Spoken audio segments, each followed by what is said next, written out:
Timeline, 5000 ans d'histoire, Richard Fremder. 1797, coup de tonnerre. Washington refuse un troisième mandat. Et oui, il n'y a pas encore, il faudra attendre très longtemps, il faudra attendre la Deuxième Guerre mondiale pour avoir le 2 mandats maximum et pas 3 consécutifs, etc., etc. Alors le pays retient son souffle. Qui va lui succéder ? Jefferson ? Hamilton ? Personne en fait ne s'entend. Et c'est alors que, par un concours d'alliances, de division et de stratégie que personne ne maîtrise véritablement, eh bien John Adams est élu 2e président des États-Unis. Et c'est pas une victoire éclatante, on ne chante pas dans les rues, c'est pas le genre. C'est une élection arrachée, confuse, disputée, mais c'est une élection quand même, elle est réelle, et Adams devient le premier président non mythique. Le premier président humain, le premier président faillible. Et il entre dans un nouvel endroit, la Maison-Blanche, qui n'est pas encore la Maison-Blanche qu'on connaît aujourd'hui, c'est juste un bâtiment administratif avec une lourde conscience. Quand il entre en fait à la Maison-Blanche, elle est loin d'avoir la tête qu'elle a aujourd'hui. Il a conscience que Washington a laissé une ombre immense, que Adams ne pourra jamais rivaliser. Son mandat commence en plus dans un contexte explosif. La France révolutionnaire et l'Angleterre monarchique s'affrontent en Europe. Les États-Unis, jeunes, encore faibles, désargentés, sont pris en étau. Chaque camp exige des États-Unis une prise de position. Pour les Anglais, quand même, ils ont peur de rien. Et chaque camp menace. Dans le pays, vous avez 2 partis politiques qui sont en train d'émerger. Vous avez les fédéralistes, menés officieusement par Hamilton, et vous avez les républicains démocrates, menés par Jefferson. Et au milieu, un homme seul, John Adams, toujours seul. Hamilton, dans le même camp théorique pourtant, le déteste. Il le trouve terne, trop indépendant, trop imprévisible. Jefferson, son ancien ami du Congrès, est devenu maintenant son rival politique, et il l'accuse presque de monarchisme. Les journaux l'étrillent, les caricatures le ridiculisent, les attaques se multiplient. Alors il pourrait céder, il pourrait devenir partisan, il pourrait aussi chercher la vengeance, mais pas du tout. Il veut une chose, éviter la guerre, parce qu'une guerre, il le sait, ruinerait le jeune pays avant même qu'il ait grandi. Le problème, c'est que la France insulte publiquement les États-Unis. Elle saisit leurs navires, elle menace leurs diplomates. Adams devrait réagir, mais comment ? En patriote sanguin ? En président prudent ? Sa décision, longtemps incomprise, est l'une des plus courageuses en fait de sa carrière. Il envoie une délégation secrète, négocier. En parallèle, il renforce, donc dans le même temps, il renforce la marine américaine discrètement, patiemment, il prépare le pays à la guerre tout en cherchant à l'éviter. C'est intéressant, si vous avez l'occasion, écoutez l'interview que j'ai faite de M. Schneckenberg sur la quasi-guerre. C'est le moment où la France a failli être en guerre face aux États-Unis. Ça a permis aux États-Unis, qui se posaient la question de savoir si l'armée allait être fédérale ou nationale. Eh bien, grâce à nous, ou à cause de nous, elle est devenue l'US Army, et non pas l'armée de Pennsylvanie, l'armée de machin, l'armée de trucs. Donc l'US Army, donc la première, ça a été l'US Navy qui a commencé, et puis derrière l'US Army tout court. Alors ses ennemis crient à la trahison. Hamilton veut l'attaquer frontalement. Jefferson l'accuse de vouloir instaurer une tyrannie. N'importe quoi.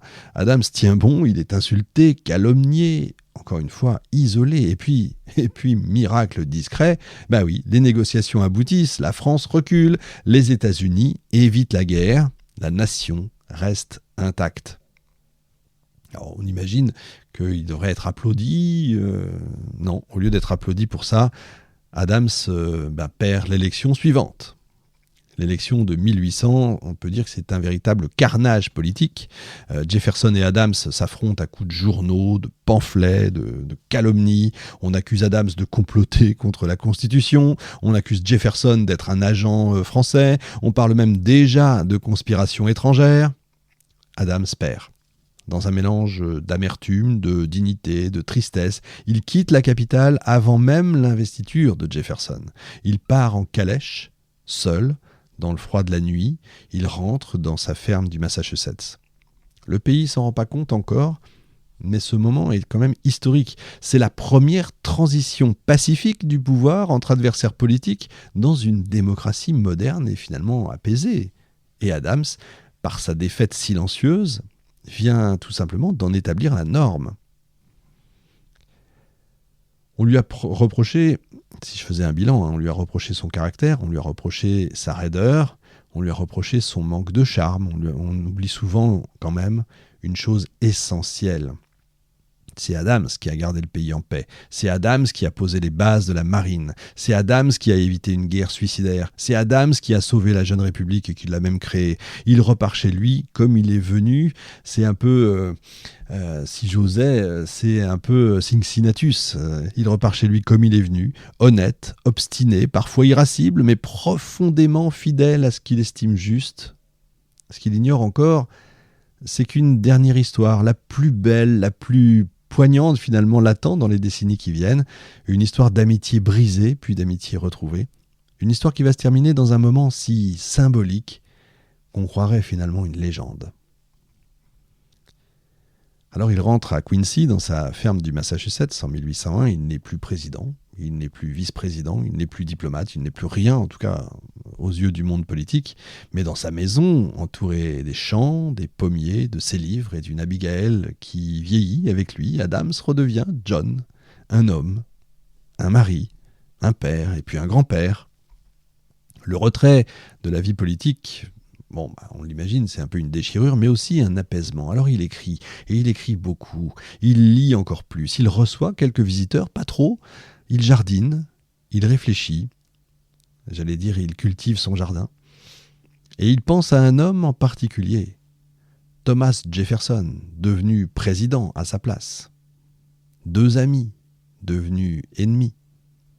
On oublie quand même souvent que ces deux hommes avaient été proches. À Philadelphie, souvenez-vous, ils avaient partagé des repas, des conversations longues, des idées ambitieuses. Adams avait soutenu Jefferson pour rédiger la Déclaration d'indépendance. Jefferson admirait l'énergie intellectuelle d'Adams.